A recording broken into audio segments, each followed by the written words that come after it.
VD. സതീശനെ മുഖ്യമന്ത്രി പദവിയിൽ അവരോധിച്ചതിന് പിന്നാലെ തലസ്ഥാനത്ത് നിന്ന് ഗുരുവായൂരിലേക്ക് പുറപ്പെട്ടിരുന്ന മുതിർന്ന നേതാവ് രമേശ് ചെന്നിത്തല ക്ഷേത്ര ദർശനം നടത്തിയതിനു ശേഷമാണ് പിന്നീട് ചെന്നിത്തല പ്രതികരിച്ചത്.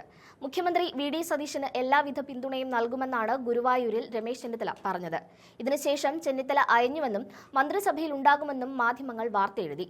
പിന്നാലെ തലസ്ഥാനത്ത് മടങ്ങിയെത്തിയ രമേശ് ചെന്നിത്തലയെ കാണാൻ നിയുക്ത മുഖ്യമന്ത്രി വി.ഡി. സതീശൻ കാത്തുനിന്നിരുന്നു. എന്നാൽ തലസ്ഥാനത്ത് മടങ്ങിയെത്തിയ രമേശ് ചെന്നിത്തല സതീശനെ കാണാൻ നിൽക്കാതെ മടങ്ങുകയും ചെയ്തു. മന്ത്രിസഭയിൽ ഉണ്ടാകുമോ എന്നതടക്കമുള്ള കാര്യങ്ങൾ ചർച്ച ചെയ്യേണ്ടിയിരുന്നതാണ്. എന്നാൽ അതിനൊന്നും രമേശ് ചെന്നിത്തല നിന്നില്ല. വസതിയിലെത്തി സന്ദർശിക്കണമെന്ന ആവശ്യം മുഖ്യമന്ത്രിയുടെ ഓഫീസിൽ നിന്ന് അറിയിച്ചുവെങ്കിലും ചെന്നിത്തല വഴങ്ങിയില്ല. വീട്ടിലെത്തിയ ചെന്നിത്തലയെ മുദ്രാവാക്യം വിളികളോടെയാണ് പ്രവർത്തകർ വരവേറ്റത്.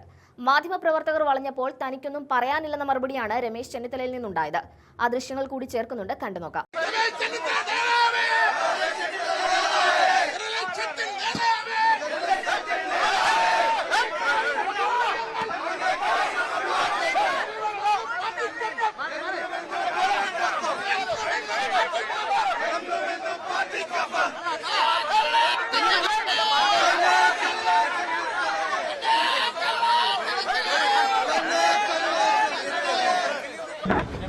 ഇന്ന് രാവിലെ ഗുരുവായൂരിൽ വെച്ച് എല്ലാ മാസവും ഗുരുവായൂരിൽ മലയാള മാസം 1-ാം തീയതി ഞാൻ പോയി തൊഴാറുണ്ട്.